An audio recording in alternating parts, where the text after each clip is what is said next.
was your inspiration for the book Wonder? And there's a lot of books about bullying teaches kids to be kind, and why did you choose to have Augie to have a facial deformity instead of something else? Well, I was actually inspired to write Wonder because of an incident that happened to me with my children about 5 years ago.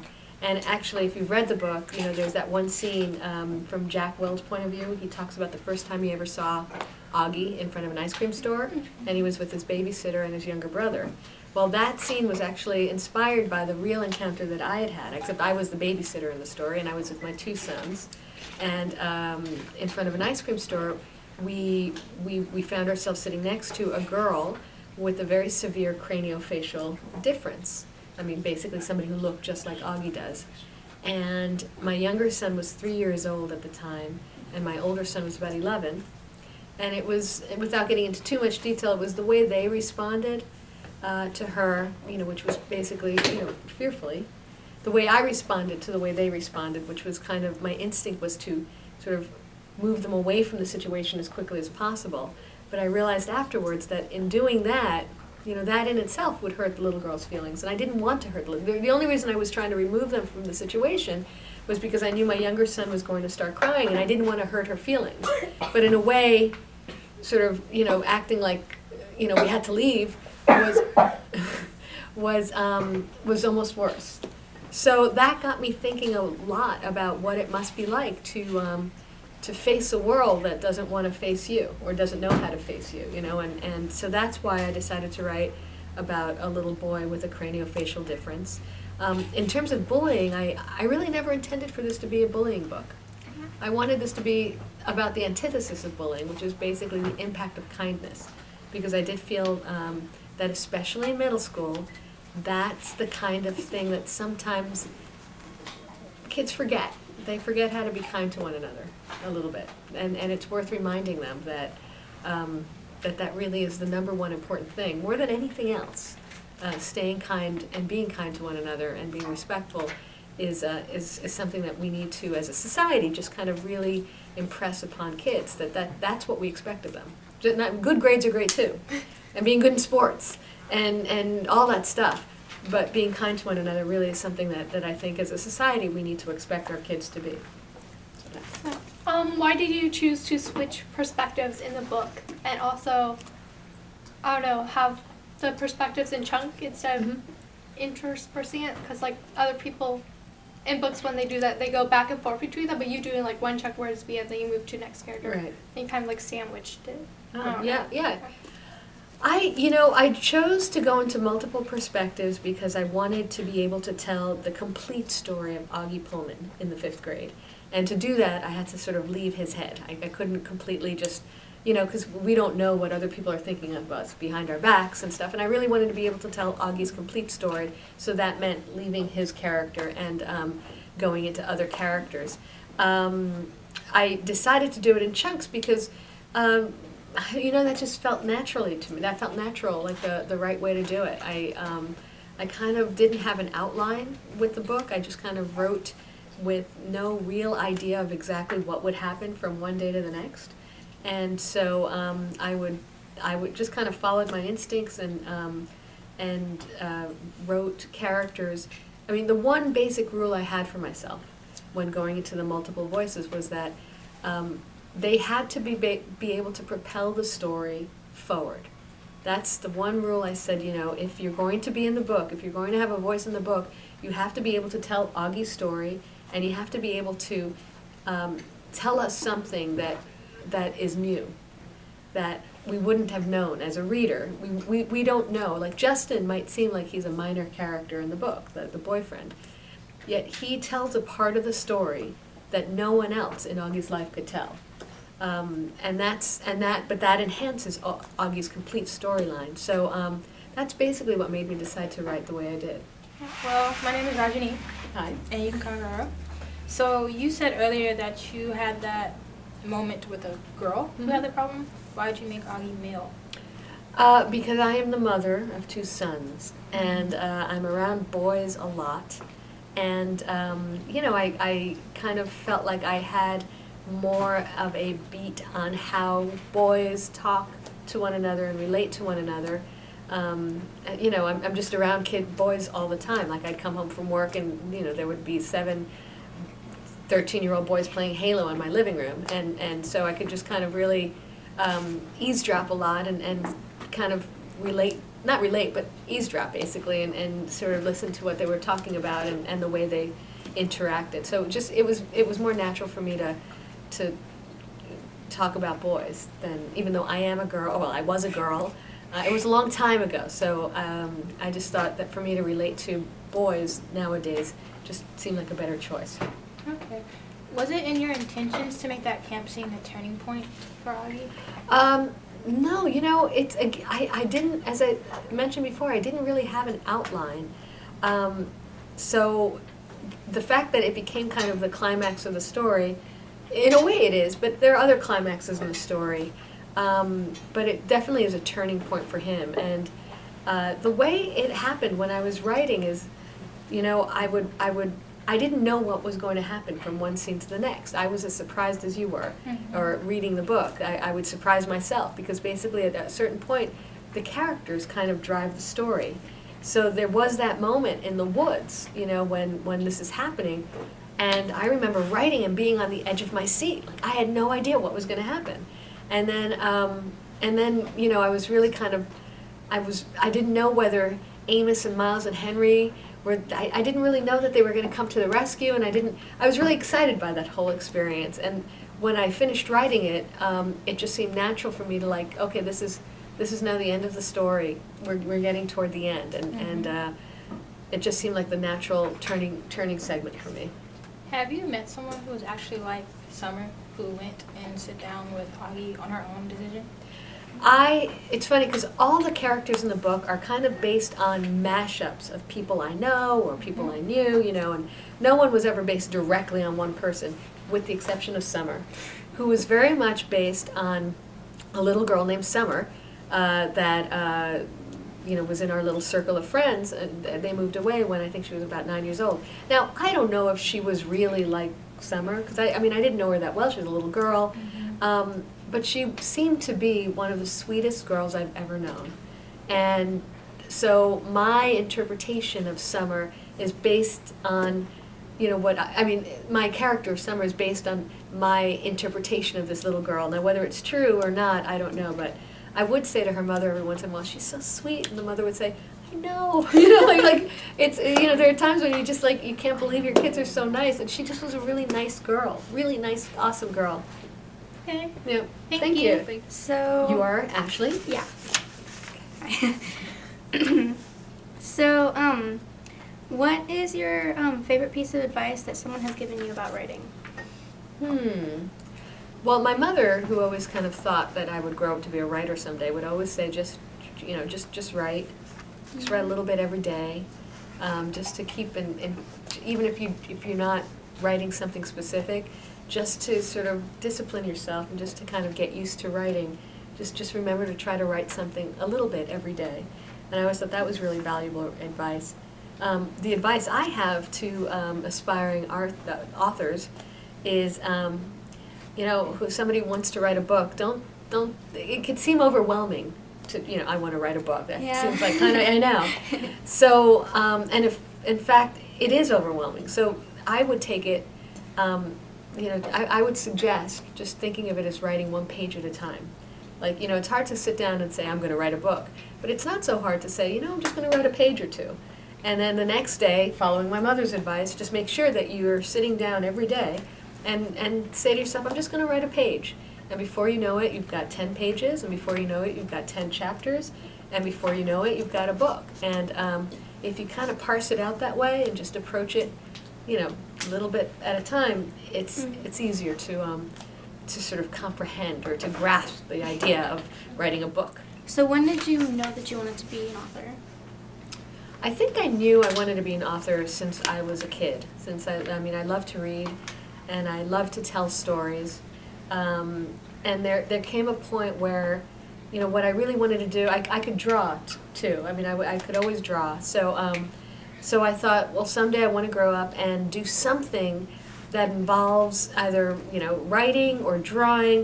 Maybe I'll write children's books and illustrate them or something. And that was always the plan. And then I ended up, sometimes you do have to sort of make choices when you have to start earning a living. And I decided when I had that choice, like, do I want to try to make a living as a writer, or do I want to try to make a living as an artist? I decided to try to make a living as an artist because I thought it would be a surer bet. I knew I would be able to get work illustrating. And in fact, so that's what I went to art school, I majored in illustration, I became an illustrator and then an art director, and I made a career basically doing graphic design and illustration with a specialty of book covers. That was basically my, that's what I did for 25 years. I would illustrate and design other people's book covers. And it was a great way to make a living.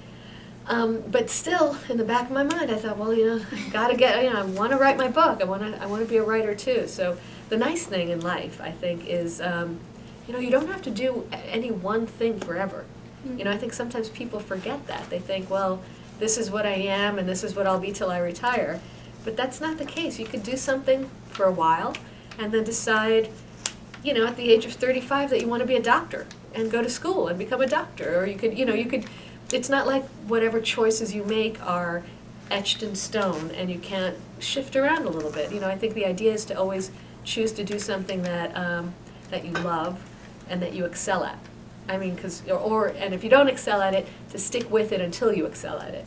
And that's really what I think is the key to success in anything. Mm-hmm. On a different note, where did you come with the name Wonder for the title of your book? Wonder, well, there's a song called Wonder by Natalie Merchant, and it's actually in the beginning of the book. And the song is this really, really great song. If you haven't heard it, I suggest that you listen to it. It's really great.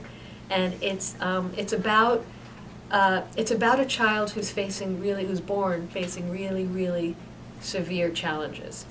But the song is really optimistic and joyful because it's basically saying that with love and with patience and with faith, she'll make her way. And there was something about the joyousness of the song that really inspired me to write Wonder. And I thought, okay, I'm going to write a book and it's going to be called Wonder. I hope Natalie Merchant doesn't have a problem with that. She did. Actually, she likes the book, from what I hear, very much. So that's yeah, cool. that's really, I know, it really is. So, Because she's like my idol, so it's great. That's cool. Where do you think the best place that you've been because of Wonder is? Like, that you've been to? Like travel to? Yeah. Wow. Should I say Tacoma?